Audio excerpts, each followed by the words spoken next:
back to another episode of The Lofty Lender. This week I've got another very special guest, Curvin Larson. He's an insurance agent with Curvin Insurance Agency in Waukee, Iowa.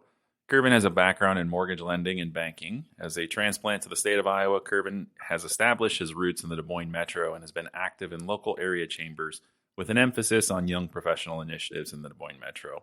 Welcome to the show, Curvin. Hey, Kyle, how are you? Good, man. Great to see you. It's been a hot minute since you worked here in the office, so it's nice to see you, even though you're on the other side of the computer now. Yeah, in the well, I guess not quite the other side of the metro, but far enough, right? So tell us, you were, as I mentioned, you used to work with us, and you were part of Midwest Family Lending. You were part of Team Chedester. You and I worked together closely for a while, and you made the jump over to insurance. Why? Yeah, I mean, it's a good question, and especially because I think Midwest is a great place to work with great people. So, for me, where you work is oftentimes you enjoy it a little bit more or less based on who you're surrounded with, and your building has great people in it. So I still like to stop in and say hi, but. Yeah, I made the switch because for me, I know a lot of people in the real estate world. It's an interesting, intriguing world, but for me, I wasn't in love with it after doing 6-7 years, and I said, well, I built this base of skills up over this last decade in this area. I built networks and things like that. What are the things I love about lending? What are the things that I'm not crazy about? And where can I translate or where can I transfer that skill set? And turned out insurance was kind of one of those, and the sales cycle is a little bit quicker than it is in the mortgage world, so it's a little bit easier to absorb some of the losses, I guess. Actually, more so than some of the wins. It's always fun to win, and to have moments of success. But yeah, insurance was a really good landing spot for me. I was able to kind of utilize the expertise I gained from the mortgage world and apply it to this one. So it's been really good spot for me over these last few years. How did you come across Curvin? They're fairly new to the area, especially when you first joined in with them. So how did you find these guys? Yeah, so Curvin's kind of interesting. It's a Liberty Mutual company, but we're really completely separate from Liberty Mutual at this point. So I found Curvin through my network and going out in the community, networking with people. My current boss now, Jake, is who I met at some events, and he said he was growing this office. And in the mortgage world, Kyle, I'm sure you get a lot of recruiters that contact you constantly saying, "Hey, we want to open up this, we want to do that," and that's how it kind of felt initially. And so I was very wary of it. I had 3 meetings with him before I really said, "Okay, I think this might be a good fit." So he always jokes that I had 3 interviews. I had 3 job interviews for him. But when new companies come into town, they promise the world. And I've seen it so many times in the mortgage world where people leave good jobs and good offices to go try and start something new and something exciting. And it turns out the company didn't really understand the market, didn't really understand the area. And 6 to 12 months later, they're gone, and they've left all these, 3, 4, 5 mortgage lenders that have networks and communities, and they just, they don't look, I wouldn't say they don't look good, but it can be some reputational harm for, it looks bad on you sometimes. And I wanted to avoid that. I didn't want to be picking up the pieces again after I uprooted my life and my career. I didn't want to be picking up the pieces after 12 months. So I felt really good about Curvin and the amount of energy and effort they put into prospecting this area and understanding what the market is and how we're going to grow in it. And so far, despite it being a hard market in insurance, they've backed every word. Well, and speaking of longevity, being with the company, you've already been there a year, right?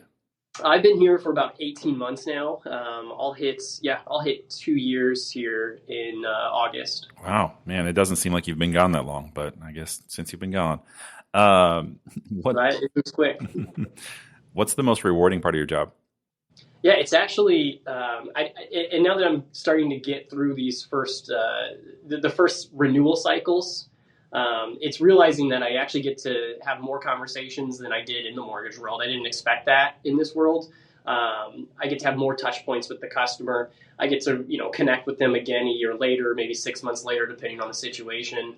And I think that's only going to continue to grow, where all of a sudden I start realizing like, oh, you know what? I've had customers in my book for 5, 6, 7 years, and you're seeing kids grow up. You're seeing kids get added to different policies and understanding where people are in the hill of life. That's the part that I didn't think I'd have as close of relationships with the customers as I did in the mortgage process, but I'm finding it just takes a little bit more time, but they grow for a longer amount of time sometimes. So how do you get that credibility and trust then, especially when they give you a call? You get, everybody always says you got to call 3 insurance agents, right, in order to get a quote from all 3 of them. And so how do you gain that trust and credibility on a quick 2, 3, 4 minute call with somebody who you've never met? Well, I wish I could do the call in 2, 3, or 4 minutes. I think that's part of it. Depending on my process, I have a couple different ways to kind of expedite it. But with every customer, I'm still spending a decent amount of time on the phone with them. It's not hours, but that initial intake call might be 15 to 20 minutes. And then kind of with the amount of carriers that we have and are available for us, we shop, especially in this market, we're shopping 7, 8, 9 carriers if they're available. So we're doing a lot of dual work over and over and repeat processes as we log into different carriers. But really, to answer that question, it's just making sure they realize that my goal is to try and help them achieve what their goal might be. It might be saving money. It might be increasing coverages. But I'm not worried about closing the sale. I'm worried about protecting their households and providing advice. And so that's kind of how I think I've gained legitimacy in a pretty short period of time with my customers and my clientele is if I make the sale great, I'm not going to bat 100. I wish I was, but just the old baseball joke, right? Like 30% is Hall of Fame level. So you're not going to get everybody, but my goal is to always win the customer, not necessarily the sale. Because in this world, 6 months, 12 months comes up pretty quick. And if you've won the customer, you get to call them back. And if they want to work with you, it's all the easier. Well, so getting granular on that then, not necessarily giving us your customer's name of any sort, but are there any stories that come to mind that were maybe a horror story that they had, Geico insurance and they came over and they were successful over here with you, or, maybe somebody else in town just made a mistake and you got it and you were able to help them out? Anything come to mind when I talk about that? Yeah, I mean, there's a few little small stories, and really, they're actually rather common on a large level, which is seeing the amount of people who are underprotected and just don't know it, or they don't have coverage they think they have, especially with auto limits. State minimums just isn't enough nowadays, and we see how much car repairs are for people. I see a lot of people that only have like 25,000 property damage on their cars, and it's like, I mean, that's sometimes a fender bender depending on what vehicle you hit. So making sure people realize that they're liable for those costs over what the insurance is going to cover, and explaining that to them, and really just going through the full policy with them, whether it's a home policy, a life policy, an auto policy. It's surprising how many people just don't understand their insurance, and I don't blame them because it isn't easy, and you review it maybe once every 2-3 years with somebody, and then it kind of goes in one year and goes out the other. But the whole goal of that consultation call that we have with that customer is that they don't have to know exactly what their coverages are, but they know they're covered well, or they know there's some gaps somewhere. That's the goal for me. Awesome. Well, I want to take a step back away from your career a little bit and talk about how you got here. And by here, I mean Iowa. You mentioned in your bio that you are a transplant to Iowa. So talk to us a little bit about how you got to Iowa, knowing that you came from Illinois to start. Oh, yeah. I came out to Iowa, at 18 for school. Went to Iowa State and was there for 4.5 years. I had a super senior semester. But I enjoyed Iowa itself. I found that I was coming out of school right in the middle of the Great Recession. We're still coming out of that. And I wouldn't say right in the middle of it, but we were coming out of that still. So opportunities were still a little bit few and far back home. And this was a really strong regional economy here in central Iowa. And so this was a great pocket to be in. And I didn't really know exactly what I was going to do next, but I got out of school, which I know that's the whole point of going to school, but I was going to do grad school. And I said, I don't think I want to keep going to school. I want to take a year off or two, and I can always go back. But that left me kind of trying to figure out what to do. Des Moines was an awesome place. I got a job in the metro, and that really exposed me to being in Des Moines a little bit more. Quickly kind of moved down here and moved around in that initial company that I worked for. I worked for a bank at that time. Worked at 3 or 4 different locations through some different promotions, and then that led me into the world of mortgage lending. So, yeah, I mean, it was the Des Moines farmers markets. It was seeing the social capital we had here. It was seeing the amount of successful people that come out of this area with big time successes, and you're meeting those people in chamber meetings and stuff and at dinners, and it was just a place that I realized I could build a really good life here. Well, and Curvin, you're kind of like an onion. I feel like there's a lot of layers to you. You just went through that entire story and didn't once mention hockey, right? So talk to us a little bit about how hockey influenced all of that as well. Oh yeah, I mean that's a great point. I mean hockey ruled my life for 18 years. Hockey's my first love, and so I know in this area it's not as big of a sport or a following. But when I was 8 years old, I pretty much fell in love with the sport. Started playing. Well, actually, I was probably 5 or 6, and then started playing at 8, and that kind of became church for our family, to be honest, because you're playing games on Saturday and Sunday, and it's a whole family sport. And so I was going to look at playing juniors. I transferred high schools to play hockey. So I went across state lines from Illinois to Wisconsin to play in some more competitive programs, and even looked at doing like a prep school. So my parents were willing to send me away if I wanted to, but I did want to stay close to home. And when I got through high school, I didn't want to go out and play juniors, because in hockey, you got to go play juniors a couple of years. Typically, you don't go right from high school to college. Some do, but it's a little bit more rare. And I didn't want to be a 21-year-old freshman, so I went right to school. I ended up having a connection there. That's a longer story, but to kind of shorten it, I ended up getting suckered into coaching high school hockey, and I did that for 7 years in Ames. So even after college, I got through college, and even when I was living in Des Moines, I was driving up there a couple of years, and I finally stepped away from that. Said, hey, you know what? I need to grow in other areas of my life, and I just started itching or scratching that itch again this year. I got involved with youth hockey again with coaching. So yeah, I'm a goalie specialist is what I do. So it's really easy for me to jump on the ice, and I'm in high demand amongst typical coaches. So it's kind of nice. That's awesome, man. Congratulations. I'm glad you're back into hockey, because I know that definitely perks you up. What other hobbies help you get away from the insurance world? All right, so obviously because I do love hockey, actually I skate a lot, which is rollerblading. So I skate around Grays Lake quite a bit. It's a perfect 2-mile lap. Great spot to skate, not too far from my house. So that's how I keep my legs under me, how I keep staying young and fit, I guess. But other than that, I'm a gardener, and I think you know this. Love gardening. We've got, my front yard is all perennial garden, hillside. It is a lot of work, but that's been the biggest challenge as a homeowner for me, is the amount of garden space we have, and we've added to it. So yeah, we've got gardening all year, got chickens in the backyard, so we get fresh eggs. So anyone that needs eggs, you can hit us up. So kind of living a little farm life in the city. That's awesome. So if money was no option and business would continue to go on its own and you'd make the money that you needed, what would you do with your time? That's a great question. Well, first off, I think I've realized as an adult now, it took a little while, but I realized I'll probably never be asking what I want to be when I grow up, right? I love what I do. It's been an awesome fit. I plan to do this for many years. I plan to build a career out of it. It's not just a job. But I didn't grow up with some sort of deep passion for insurance, right? And I don't think most people don't grow up thinking. You're probably the same. Yeah.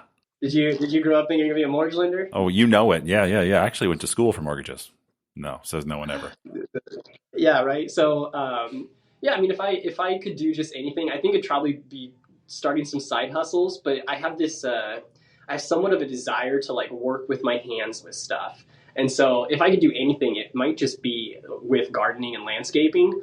That would be maybe one of them. The other would be carpentry work. I have no experience in carpentry work, by the way. The gardening thing kind of makes sense for me, but I would have to build up a lot of skills, but I'd probably take a year or two to do something like that, and then just be able to be a little bit more of a creative. Yeah, that's awesome. I totally would agree. I'm definitely not a gardener whatsoever. Being 6'10", it's a lot of work to bend over and pull out the weeds and whatnot, but I do love the woodworking. I can be right there with you. All right, so you talked a little bit about your love for your passion for your insurance. Really, it's more your passion for people, right? Your connection with those people. I know I just had a customer the other day called you up, and she said that guy, whatever his name is, can't ever remember Curvin because Curvin is a different name than everybody else has, and that's why it's awesome. But she goes, he was just amazing. Talking to Curvin on the phone, he just understood me. I felt like we were on the same wavelength. He knew what was going on, and I didn't have to feel like I had to explain myself. He just understood me and cared about me. So where do you take the business from here? Are you guys planning to grow Comparion? Are you focusing more on just your personal book? What's the plan? Yeah, it's a little bit of both. I mean, for me, first and foremost is growing my personal book. Comparion, I was maybe the third or fourth agent in this office, and we were at 14 or 15 now. So we've had some really great growth, and not everybody's been able to stay on the wagon this whole time. We've had some people on and off, and that's to be expected when you're in a new territory and you're growing. But we've got an awesome team, and so I think that's where we're at right now from a team standpoint is the personality fits, and it's such a great diverse group, and everybody has different strengths that we're starting to learn from.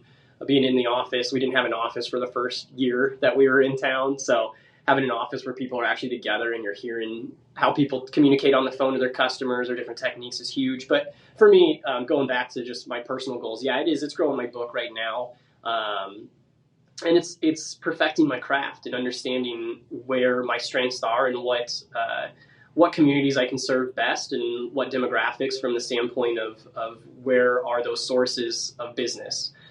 So for me, what I mean by that is some agents have done really well in our office with places like car dealerships and helping customers get cars off lots. You can build great relationships from there. It's a little bit more transactional.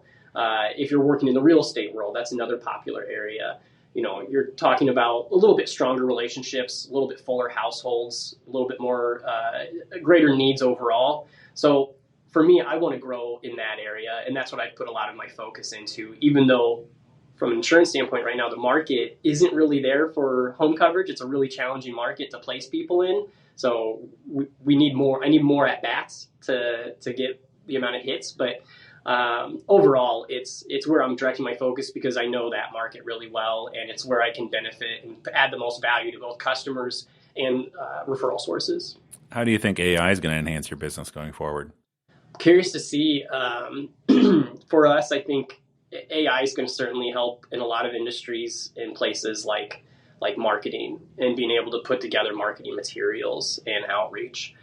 Being able to, and you already see this with different CRMs or with different programs to help you with your social media.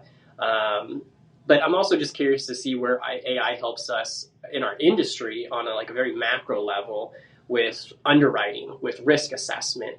There's just the amount of data points we have, and it's fun to kind of get to the amount of carriers we have, and when they come in to present each as their own specifics, there's a really large range between what data points each carrier has available and who's kind of leading in that area is exciting to watch because they're doing things and they're kind of trying to predict the market a little bit better, and that's reflecting in rates and in product selection. So I think for us, it's going to be really kind of behind the scenes that you see AI, and it won't really be recognized as AI initially. I think it will be just kind of business as usual from an insurance standpoint. Cool. Awesome, man. Well, hey, I want to get into the next segment here, Quick Picks. It's my new title here, going with, instead of this or that, we're going Quick Picks. I've got A or B, right? You can tell me you like it or you want one or you want the other. We can spend as much time on these or as little time. You can just pick them right through. So classic art or modern art? Ooh, I'm going to take modern art. Ice cream or yogurt? Oh, it's definitely ice cream. I'm like a daily ice cream intake right here. Couldn't tell it by you being so dang skinny. Does that skate? Concert or Broadway show? Concert. Dave Matthews. Dave Matthews or Beyonce. I mean, I know that's a weird range, but sign me up. I'm there. Board games or video games? I actually really like board games. My husband has a bunch of pictures of me reading all the instructions for every board game we play. I always read through the instructions. I don't know if that means I'm like a rule follower or what. Every single board game we pick up, I have to read through the instructions. So I didn't realize this till I don't know, 3 years into our relationship. He shows me 10 pictures of me reading instructions on board games. So we do enjoy a board game.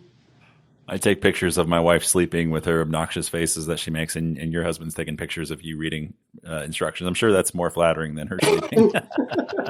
Yeah, she hated that collage. I don't know if I would be too happy if I had a bunch of pictures of me while I'm sleeping. So, pasta or pizza? Can't go wrong there, right? I'd say I think pasta. You can do more with it, and I like to cook, so I'll take pasta. All the money you want or all the time you have available? Oh, I think I'm going to take the time, Money can't buy you time. So, in fact, if I could have a superpower, being able to just hit pause and stop time and catch up on my work and then, sweet, I still got 4 more hours in the day. I would love to be able to do that. So I'll take the time. Love it. Books or movies? I wish I could say books. The audiobook has, I think, changed for a lot of people how much they read. It counts. Yeah, I'm going to take a movie. I want to sit down and relax when I can. Early bird or night owl? I'm naturally a night owl, and I hate it. This is actually one of my goals for this year. Everybody has their New Year's resolutions, but mine's elite habits, and it's a great establishing nighttime and morning routines. I've always kind of had some, obviously, but we can always improve those. So I'm becoming more and more of an early bird. I feel way better when I get up early, get some stuff done. And that's really the best time to garden in the summer in Iowa, right? Before that heat comes in, you can go out there, you can get some gardening in before you even go into work. Oh yeah, I love waking up on a Saturday, getting out in the yard at 8:30 and working through noon, and then being able to finish up for the day and get your rest of your weekend stuff done. I think I know the answer to this one, but I'm going to ask anyways. Favorite TV show? I mean, all time, you know this one. It's The Office. It's like my generation's Seinfeld, right? And it's the one show I can not get sick of watching. That makes one of us in this room. Sweet or savory? Ooh, I've got a sweet tooth, but you're asking me picking between 2 children here. That's tough. But I'll take sweet, I guess. Trains or planes? I'm kind of scared of both. Is that weird? You're scared of both? I mean, I'll go on both, right? But I think probably plane, just because we don't have great, trains in the U.S. They're all rickety and loud for the most part. So a plane, I can't watch that show, Air Disasters. You know what I'm talking about? Mm. Yeah, well, once you realize that there's as many seasons, as many episodes as they have, it's terrifying. So I refuse to watch it because I know whenever I'm on a plane, all of those will be running through my head, these disaster scenarios. So, yeah, get me on and off those is what I'm trying to do. There's millions of planes that fly every hour. Come on, man, you'll be fine. You're just looking at the ones. And that's why I will get on a plane and be like, all right, I'm fine. But, you still have it in the back of your head. I know I'm not alone in that. Phone calls or text messages? I actually, especially in this line of work, it's phone calls. It's talking to people and really showing that you're a person on the other end. You're not a robot. You're not just, you've got challenges, and you've got challenges within your workspace and within your home. You're just like everybody else. And so I want to talk to people. I want to hear them and understand them. You can't replace a good conversation. Comedy or drama? Comedy. I don't want the drama. Burgers or tacos? Tacos. Burgers are great too, but you definitely got to go with the taco, right? It's good. Absolutely. It's never there's Taco Tuesdays every night. Amen. New clothes or new phone? I'll take a new phone. Well, right now, no, I'll go new clothes usually. All right, a phone will last you quite a while, right? You always need some new clothes. You've been giving us a lot of baseball analogies, so I'm going to say baseball or football. Football. Baseball's a great analogy system, but football's definitely what I'm watching. Well, and we're going to get you on the other show, my fantasy college football show here in soon. So we'll get to talk all about college fantasy football. That's a good plug. I'll have to do that first year doing that last year, so I'll have to do a little off season research. I really just kind of winged it last year. Didn't do too bad, but Yeah. I didn't win any money either. So I know the answer to this next question, but I'm asking it for the viewers and the listeners out there. Are you a tried and true Hawkeye fan or one of those Cyclone fans up north? no, I'm a Cyclone. You know this, and I am comfortable now with saying that I appreciate the rivalry and I will not root for Iowa. I tried to be a good Iowan. I did. I tried to do this when I really felt, post college that I was like, all right, I'm digging my roots here. I'm going to try and root for both teams. And by 10 minutes in, I would realize I was rooting for their team to get a first down against Iowa. And I was like, you know what? Why don't I just embrace this? And so I think we're both on the opposite sides of a coin. So I understand you where you don't really care for Iowa State at all. And I'm like, I get that. I'm okay with it. And I think that's fun, actually. You don't want to be a jerk to somebody, right? I don't hate the players or something. I'm just cheering against a logo. That's all. The older I get, though, the softer I've become. I was actually cheering on Iowa State women in the bracket. So I'm kind of, I'm changing my ways. I'm getting older and wiser, realizing that it's still more fun if everybody's excited. If everybody's sad because both teams lost, it's not as fun for all of us to be on the phone talking to each other. Right. And it's fun when both teams are good, right? And so I have the Iowa women's team, obviously. Maybe there's the Caitlin Clark effect there, but I can't say I've rooted against them, right? You watch them, it's enjoyable, and then I just don't root for them, right? I just don't actively root for them, but I'm not sitting there rooting against them either. I'm just enjoying the game and being like, oh wow, oh I can't believe that was great play, those kinds of things. I'm not cheering anyone's demise on, so I don't know why it is specifically with the Iowa women's basketball team, but the football team, I'm cheering their demise on. I am. I'm sorry about that. Get into sports gambling, Curvin, and your life will change. This is why I haven't done it. I can't pull that trigger. All right, man. So let's get into the final topic here, which is the trending topic. So with the increasing frequency of extreme weather events potentially linked to climate change, how is the insurance industry adapting its policies to better protect homeowners and businesses from these enhanced risks? Boy, where to begin? So they're doing a lot of stuff.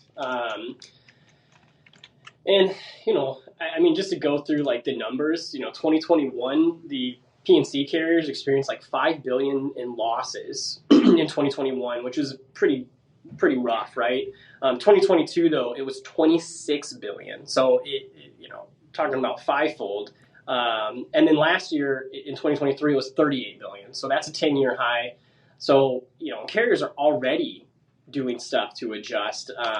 They're trying to recover from these last few, and last year the frequency of category losses was insane. So, carriers are doing all sorts of actions. I've kind of categorized them as three areas. One's drastic actions where carriers are just they're pulling out of the state completely.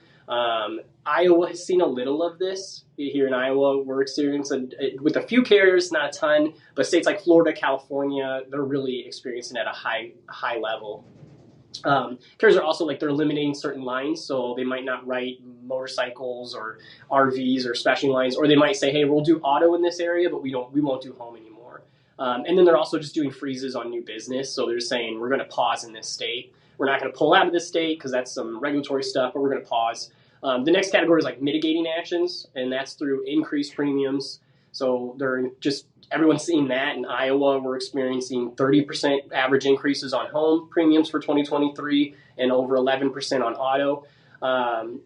Or they're limiting non-resident business for agents. So, I'm licensed in the surrounding states, but I don't have as many carriers available outside of Iowa as I do in Iowa because I live in Iowa. And so an insurance carrier is going to see me as almost a field underwriter. I know the Des Moines Metro really well. I know what coverages to put in certain areas because of age of home or construction cost. And so it's understanding your market. Carriers like to work with local agents because of that. So that's why they'll limit business for me to write in Nebraska or Missouri, for instance. And then the other ones, which we're seeing a lot of, is non-rate actions. So that's things where they're impacting anything other than the premium. And so they might require like larger down payments. We saw that with some carriers last year temporarily. They were requiring like 40% of a premium. But they only put that requirement in for 6-7 months, and then they drew it back once they saw their books starting to shape up and the numbers that they wanted to see. Other examples, manual underwrites, we call them pre-bind pauses. And so that means they're just wanting more documentation. So instead of being able to bind an issue, an auto or a home policy that day, we might have to send in supporting documents for the customer for the property or proof of insurance, things like that. And then two other areas that they're doing with non-rate actions would be like bundle requirements. Carriers might require both a home and auto bundle. So it's kind of tougher for a customer to qualify on both ends of that. But when it does, we want to place them. And then new business requirements that they might put in place. So carriers might require prior coverage limits that were in place prior. So if you have state minimums, maybe a certain carrier might not take you.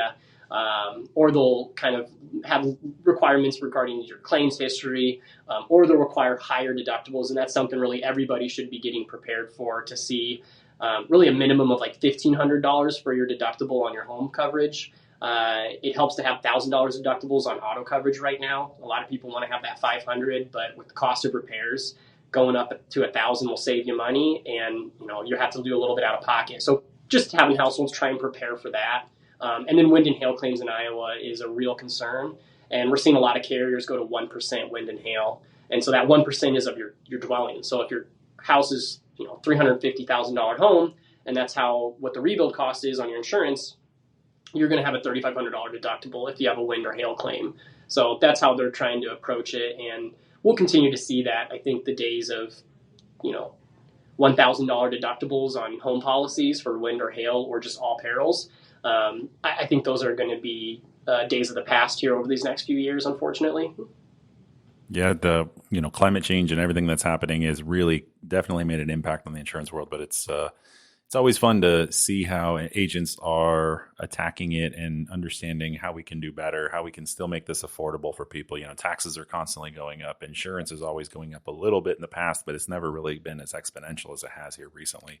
But I totally can appreciate that. And I want to tell our listeners out there, if you've heard anything today, you think, what, maybe I just need to shop around my rate. Maybe I need to have somebody take a look at it. Curvin's your guy. Curvin will look over your stuff. He's wonderful about making sure you have the best coverage and the best premium. If you are getting a better deal elsewhere, he's going to tell you to go elsewhere. As much as I hate to take that away from him, he does a great job of being an advisor for people. So Curvin, thank you for always taking care of my customers. Everybody I've sent your way has been phenomenal. I can say that I think you and I have gotten closer ever since you left, just because you've been able to take care of my people, and I know that I can trust you, and it's been an awesome relationship. So I appreciate you, man. You mind dropping your contact information for people to get a hold of you? Yeah, I appreciate it, Kyle. And I think playing fantasy football helps out too, right? A great way to get a hold of me, though, you can do that either through my email, which is curvin.larson@comparinginsurance.com. 515-553-6534 is direct line in our office. And then, you can also just Google my name. It is a unique name. It's my grandmother's surname is where Curvin comes from, if people are wondering. But yeah, Curvin Larson Insurance in Des Moines, and you'll be able to find my contacts and location. Great. Thanks, man. Thanks for tuning in. If you enjoyed this episode, please like, subscribe, and share it with others who might love it also. You can catch the full episode with more on all major podcast platforms and YouTube. Your support helps us bring you great content. Stay curious and see you next time with another exciting episode.